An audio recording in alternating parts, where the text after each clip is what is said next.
C'est dans la semaine de lundi au dimanche passé. Alors, on a reçu ici 5 enfants. 5 enfants qu'on a retrouvés effectivement dans la rue et conduits à notre niveau. Et aussi, on a reçu 6 déclarations de sortie d'enfants.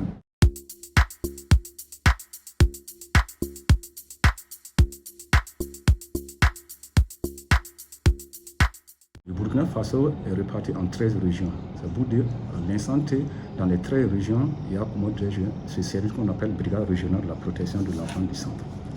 Alors, Brigade régionale de la protection de l'enfant du centre, c'est un service du ministère de la Sécurité, plus précisément la police nationale, qui existe depuis 2009. Je dis depuis 2009.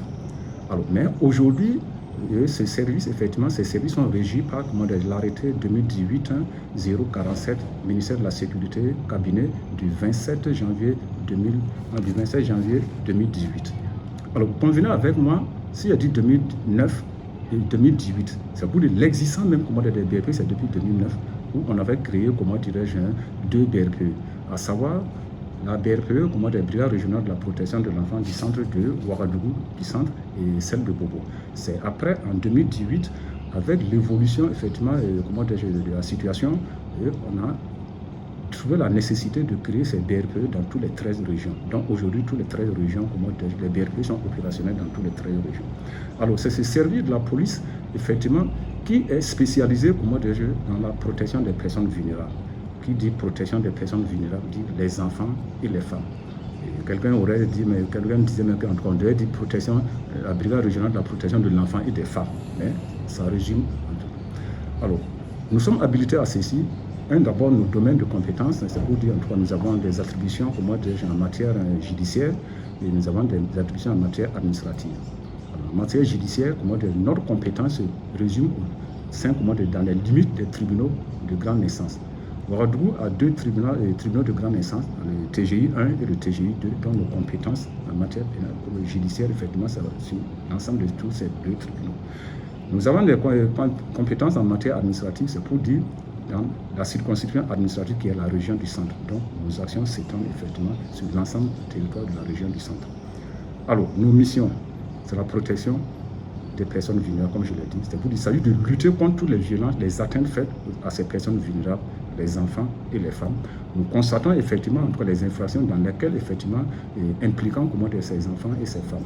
Et nous contribuons également à la collecte des données en matière effectivement de protection de l'enfant. Donc voici un ensemble de succinctement nos missions.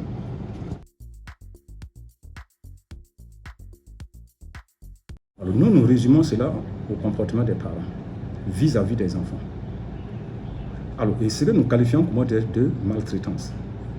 Les causes, c'est le comportement des parents. Vous convenez avec moi que si un enfant est bien éduqué, a reçu une bonne éducation de la part des parents, c'est pour beaucoup de choses peuvent ne pas lui être arrivé. Et le plus souvent, dans nos enquêtes, dans nos auditions, dans nos écoutes, nous comprenons par là qu'effectivement, les parents, ils sont responsables. D'autres, c'est par ignorance, et d'autres, c'est disant que peut-être en tout cas, c'est une manière ou d'une autre pour corriger. Et les violences, ce n'est pas uniquement, les violences physiques, c'est pour dire porter la main sur l'enfant ou même par un moyen quelconque. Non, ce n'est pas de ça. Il y a ce que nous appelons effectivement les violences morales et psychologiques, et puis les violences sexuelles et autres. Tout ça là, il y a toute une panoplie de violences que les parents commettent sur les enfants sans se rendre compte. Et c'est ça même des fois qui amène les enfants, effectivement, à quitter le domicile à l'insu de leurs parents. Et c'est ce qu'on vient nous qualifier, c'est là qu'effectivement qu'on a enlevé le parent, sans pour autant faire une analyse de son propre comportement vis-à-vis de l'enfant dans la famille.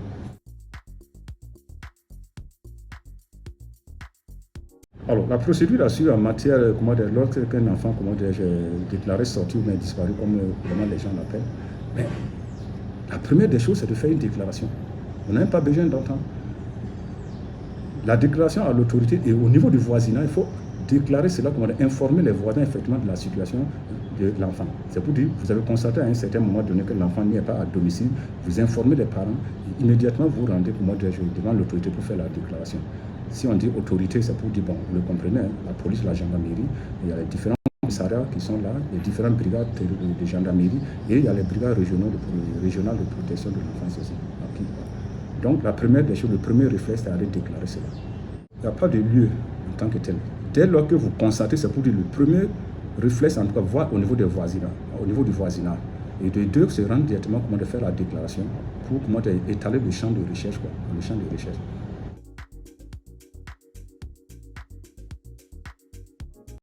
Alors, il n'y a pas un temps en tant que tel. Dès lors que nous sommes saisis d'un cas effectivement de déclaration de sortie d'enfant, l'enfant en fuite, immédiatement, nous écoutons effectivement comment les parents, la personne qui est venue déclarer la sortie de cet enfant-là. Et nous cherchons à savoir dans quelles circonstances cela s'est passé. Et le plus souvent, c'est à base effectivement des explications qu'on nous fournit, effectivement que nous arrivons à établir un plan, mettre un dispositif de recherche en place. Parce que des explications qu'on nous donne le plus souvent, on arrive à découvrir pas mal de choses. Pas mal de choses et qui nous permettent immédiatement, et ça nous donne des pistes effectivement de recherche.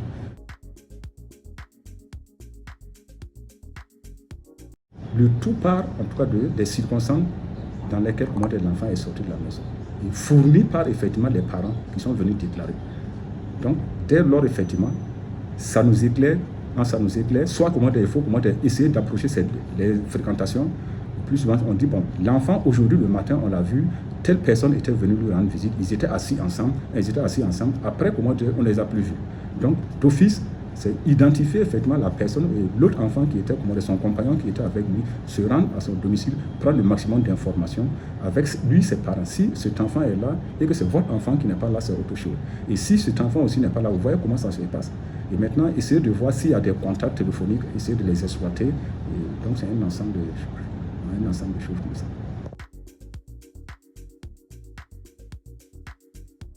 Les difficultés que nous rencontrons, le plus souvent, c'est l'obtention de l'information juste pour nous permettre en tout cas d'évoluer dans nos enquêtes proprement. Pas une réticence en tant que telle, mais les gens ne sont pas, en tout cas, sont un peu difficiles. Les gens ils se retiennent beaucoup. Ils se retiennent beaucoup pour fournir effectivement les informations. Par ignorance, je peux dire, parce que d'autres se disent, est-ce que les informations que je porte à la connaissance effectivement de l'autorité ne vont pas à un certain moment donné effectivement me compromettre, ou bien après on ne va pas me rattraper pour dire ceci ou cela. Donc c'est l'information en tout cas, qui est un peu difficile à avoir, mais toujours est-il que ça fonctionne.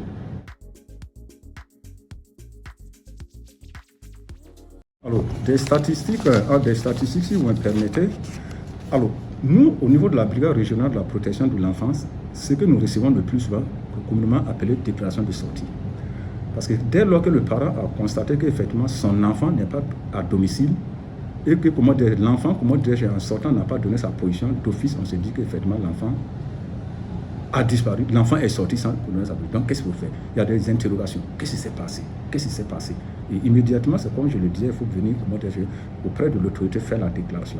Et c'est dans ces déclarations maintenant, quand nous écoutons, nous arrivons à comprendre beaucoup de choses. Soit l'enfant est égaré. On est venu déclarer une sortie, mais ça, l'enfant est égaré parce que, vu son âge, le parent, même par ignorance, l'a envoyé d'aller exécuter une commission. Et l'enfant, au retour, ne s'est pas retrouvé. Et on vient, on déclare. C'est dans ces explications que nous comprenons que l'enfant a subi une violence de la part de ses parents et il s'est énervé, il a quitté le domicile. L'enfant a fugué. Donc, voici un ensemble de choses. Alors, dans nos canevas, de relevé chiffré, c'est pour dire que nous avons quantifié les différentes infractions de la manière suivante. C'est pour dire qu'il y a ce que nous appelons les déclarations de sortie d'enfants. Et dans mon service ici, c'est pour dire la brigade régionale de la protection de l'enfant. Alors pour votre information, je vais monter en 2021, je monte en 2021, terre à terre. 2021, le nombre de déclarations de sortie d'enfants que nous avons reçues, on était à 220. 2022, on était à 243. Alors, et nous avons ce qu'on appelle des enfants égarés retrouvés. Dans notre service, il y a des citoyens qui, dès lors qu'ils retrouvent un enfant dans la rue, sans domicile, c'est pour dire effectivement qu'il a manifesté, suivant les explications à déclarer, ne pas être sorti de la maison et ne retrouve plus le domicile, on les conduit. Donc, nous recevons des enfants que effectivement les citoyens ont retrouvés dans la rue, ou dans les lieux populaires, et qu'on nous conduit ici. Alors, les enfants égarés qu'on a retrouvés nous conduire ici. En 2021, on a reçu 95. Et en 2022, nous avons reçu 119 enfants égarés qu'on a retrouvés nous conduire. Alors, je vais à 2023. 2023, déclaration de sortie d'enfants reçue, c'est 228. Et enfants égarés retrouvés conduits à notre service, on a 57. Alors, un exemple terre à terre. Voici quelque chose qui m'a frappé tout dernièrement. La semaine du J'ai été vraiment, la semaine du 17 au 25, c'est dans la semaine du lundi au dimanche passé. Alors, on a reçu ici 5 enfants. 5 enfants qu'on a retrouvés effectivement dans la rue et conduits à notre niveau. Et aussi, on a reçu 6 déclarations de sortie d'enfants. Des gens qui sont venus de... Donc, vous voyez, ça, c'est dans la semaine. Alors, donc, ça m'a tellement touché. J'ai dit, non, il faut qu'on en parle effectivement sur comment de gérer ce plateau. Donc, voici à peu près les chiffres que nous avons pour vous. Alors, d'office, avec ce que nous avons communiqué, vous voyez comment l'ampleur de la situation se présente.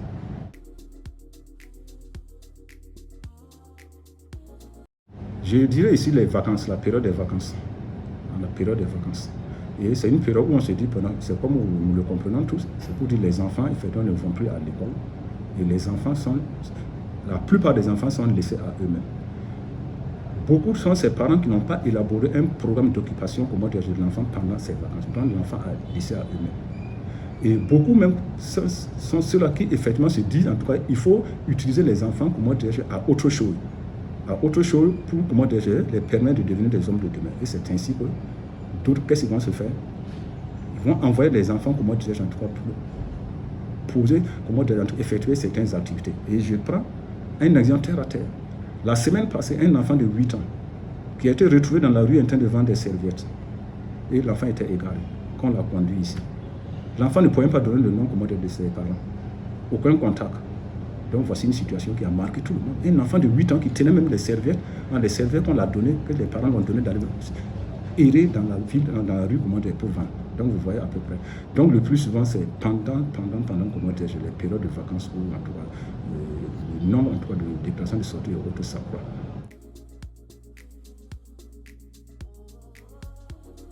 Alors des programmes de sensibilisation, c'est comme tout service a un programme d'activité.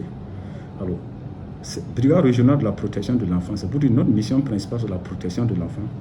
Donc, la sensibilisation, c'est la première action vraiment que nous priorisons ici. Et cela est fait à la base d'un programme d'activité établi. Nous sensibilisons à tout moment. C'est pour dire, toute situation qui arrive à notre niveau ici, en tout cas, dont nous sommes saisis, en tout cas, nous profitons de l'occasion de sensibiliser les uns et les autres. Mais les sorties sur terrain, périodiquement, momentanément, pour effectuer en tout cas, des sensibilisations, nous le faisons aussi. Donc, notre service a un programme d'activité dans le cadre de la sensibilisation prioritairement. Et la répression maintenant, ça s'ensuit aussi. Alors, les mesures préventives que nous recommandons aux parents. 1. Que les parents soient regardants vis-à-vis de leurs enfants. Regardant vis-à-vis de leurs enfants, c'est pour dire inculquer les bonnes pratiques, les bonnes manières comment dire, aux enfants. Alors, c'est être comment dire, si je dis regardant, qu'est-ce qu'il faut faire? Il faut s'assurer à tout moment effectivement de la présence de l'enfant. Les parents doivent apprendre à leur enfant de connaître leur identité. Et si possible, même comment dire, leur adresse téléphonique. Pour qu'en cas de cas, on puisse comment dire, à partir de l'identité, comment dire, l'adresse, comment dire, pour on doit. Et aussi, qu'est-ce qu'il faut faire? Les parents doivent être le modèle. Le modèle des parents comme qui c'est. C'est pour des responsables. C'est pour s'assumer pour tout ce qui concerne comment dire, les enfants. Alors, et ces conseils, je pense, en tout cas, ça va à l'endroit aussi des enfants. Ça va aussi à l'endroit des enfants. Je profite effectivement à l'endroit des enfants d'être à l'écoute de leurs parents. Respecter les consignes effectivement données par leurs parents. Et effectivement, nous sommes dans un contexte où effectivement il faut dire aux enfants, en tout cas, si vous sortez, il ne faut pas accepter comment de tout venant d'une personne inconnue. Et maintenant, être à mesure d'alerter, de signaler, dès lors que vous sachez qu'en tout cas, vous subissez une violence quelconque de la part d'une personne inconnue.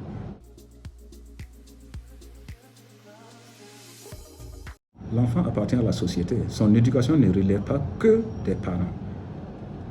C'est pour dire que tout le monde doit être à mesure effectivement de donner des conseils. De donner des conseils effectivement à un enfant. Que ce soit l'enfant du voisin. Ne disez pas qu'effectivement ce n'est pas l'enfant du voisin. Et puis collaborer surtout avec les forces de sécurité. Les forces de sécurité sont plurielles. Sont plurielles. Vous connaissez la police, la gendarmerie.